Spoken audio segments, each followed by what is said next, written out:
Welcome back to GSMC's Down by Contact Sports Podcast. I am your host, Jeremy Lapidus. Today is Thursday, January 16th. If you are just tuning in, we just finished going over Bill Belichick not being an official signed head coach by the UNC Tar Heels. Kind of something that actually is normal for schools, something that I did not know in the past, but still a big story nonetheless. In this segment, we turn our attention to the coaching carousel in the NFL. We have 6 open spots. We're going to rank them 1 to 6 and give them a 1 to 10 ranking for how desirable they are as a spot to go to. But before we get into that, remember, if you would like to be an even bigger part of the show than you already are, all you need to do is go to gsmcpodcast.net. Or if you are on YouTube, you can use that super chat feature. If you do either of those two things, a message should pop up on the bottom of the screen for you, me, and everybody else around the world to see. If you do have a burning question about sports, anything at all that you would like to ask, go and throw that in the comments, throw it in the chat. I will get to it as soon as I possibly can. I appreciate everybody so much for sticking around, talking some sports with me here on a beautiful Thursday, January 16th. But like I was saying, we are going to get into the coaching destinations as far as desirability goes. And we're not going to do this 1 to 6. We're going to go a little bit out of order, and we're going to rank them 1 to 10 on how desirable they are. We're going to start out with the New Orleans Saints. The New Orleans Saints here are a team that is in cap purgatory right now, right? They have no money. They don't have that many super great draft picks. They're locked into a guy in Derek Carr that's not going to be great for the future of their franchise. They paid him a lot of money just a couple of off seasons ago. Still a couple more years before you can get him off of the books. Not something that necessarily you're trying to rush, but the Saints' job for me is the least desirable job in the NFL. You have, again, no cap to spend in free agency. This is not going to be a team that's going to be an easy rebuild. In fact, they're entering their rebuild period right now. You're getting in while the iron is hot, and you have the ability to, if you really want to rebuild a team in your own image, come here and do that. But it's not a team that's set for a clean rebuild right now. Doesn't have the money, doesn't have a quarterback, doesn't have a pick that's high enough to get a quarterback. So this is not a super desirable job in my eyes. The Saints, in my opinion, if I had to give it an out of 10 ranking, is a 3 out of 10 ranking if I was a coach trying to decide which job to take. At number 5, we have the Jets, and I think the Jets and a couple other teams on this list could be a little bit interchangeable. The reason I have the Jets so low is because of Aaron Rodgers, right? Aaron Rodgers is going to be this team whether you like it or not, right? If you don't like it, he's gone, and then you need a quarterback in the worst possible way, and there are not enough quarterbacks out there. So this is a team that, in my mind, is hiring a coach and a GM that is willing to work with Aaron Rodgers. I'd be shocked if they didn't pick a coach or GM that was willing to work with Aaron Rodgers, or one that Aaron Rodgers would like to work with. Now, I don't know what that's going to entail, how much power Aaron Rodgers is going to have. Hopefully, in a perfect world, he just has a little bit of input in saying, hey, I don't like this guy, I don't want him, instead of, hey, I will accept this guy if I get to control this, this, and this. That's one of those things that you have to be careful with when you're dealing with Aaron Rodgers. He's a good quarterback, and I still think he can turn it around. He's a guy that had a bit of a down year, but as we talked about last week, he still put up like 3,900 yards, 28 touchdowns, and just 12 interceptions, which isn't great for him, but it's a pretty solid season for just about anybody else. You throw that stat line onto Sam Darnold, and honestly, it's basically the same as Sam Darnold. About 300 less yards, but almost the same amount of touchdowns and interceptions. He had a 90 quarterback rating. Aaron Rodgers wasn't really the issue over there in New York, and he wasn't solving all the problems, no doubt about it. But he's going to stay in New York most likely for this next season. And if you're a coach, you need to understand that and you need to be able to work with him. Because of that, I'm putting the Jets a little bit lower on my list because you just don't have that much flexibility. And you're going into a situation where 2 years from now, you're going to be maybe the worst team in the league, because this team is designed to crash and burn. This team is designed to go up as high as they possibly can for 1 year, and then, the gas is out. Once Aaron Rodgers retires, they are going to fall back down to earth, and they are going to explode on the ground. And then you're going to be in the middle of a deep, deep rebuild. Not the best spot to go to. But for now, I'd have to go 4 out of 10 for the Jets, and they're our number 5 team. At number 4, it's the Raiders. They're a little bit higher on the Jets. I'd also give them a 4 out of 10 as far as their desirability schedule, their ranking, I should say. There aren't too many teams in this year's coaching carousel that I'm super excited to go to if I'm a free agent coach. The Raiders are this low on the list, or the reason they're a little bit higher than the Jets on this list is because they have the cap space to work with, right? They have the ability to spend in free agency. They have some of the most money this year and next year in all of the NFL.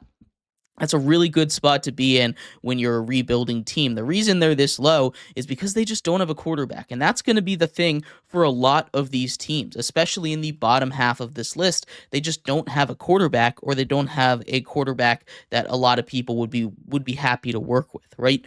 The Raiders need a quarterback badly. They can't seriously go into next season and be happy with Aiden O'Connell as their starting quarterback again. I can't imagine that that's something that they would be just all flowers and roses and sunshine with, right? That's not something I expect them to do. There's not a free agent quarterback that I really look at and say they need to go get, although I'm sure they would spend all the money to do it.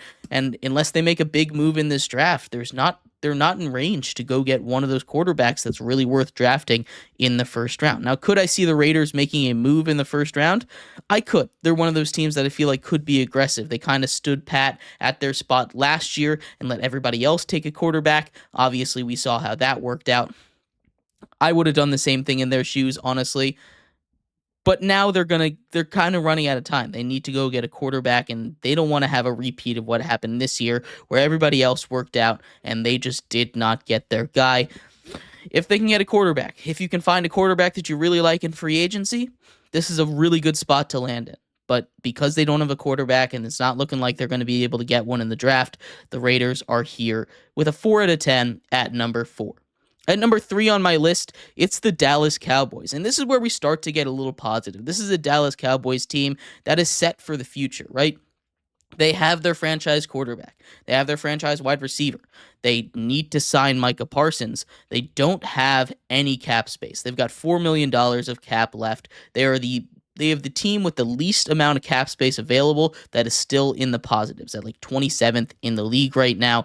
They are not looking very good for free agency, which is why they weren't super high up on the list. But the good thing about the Cowboys is they have all the major pieces. They have the quarterback in Dak Prescott. You're not going there if you don't like Dak Prescott. The defense had a down year last year, but it's got a lot of pieces. It's got a guy in Micah Parsons who you need to re-sign, but is pretty clearly one of the best defensive players in all of the NFL when he is out there. This season, when he was healthy, he completely transformed that defense into a solid unit. This is a team that has a lot of pieces. If you can get everything going right, if you can keep them healthy, which is a big thing, this is a really good Cowboys team, and it's a good job. The issue is you just don't have a lot of flexibility, and you're going to have to deal with all of the attention that happens when you go and be the coach for the Dallas Cowboys, which can be a positive and can be a negative. So for now, I'm putting them here at a nice neutral 6. You just don't have a lot of wiggle room. You're going to just kind of have to deal with the cards that you're dealt right now. And that's not necessarily a bad thing for the Cowboys. It's a solid team, but you just need to figure out how to get those pieces moving in the right direction and find a way to fit them together to get the whole puzzle put together.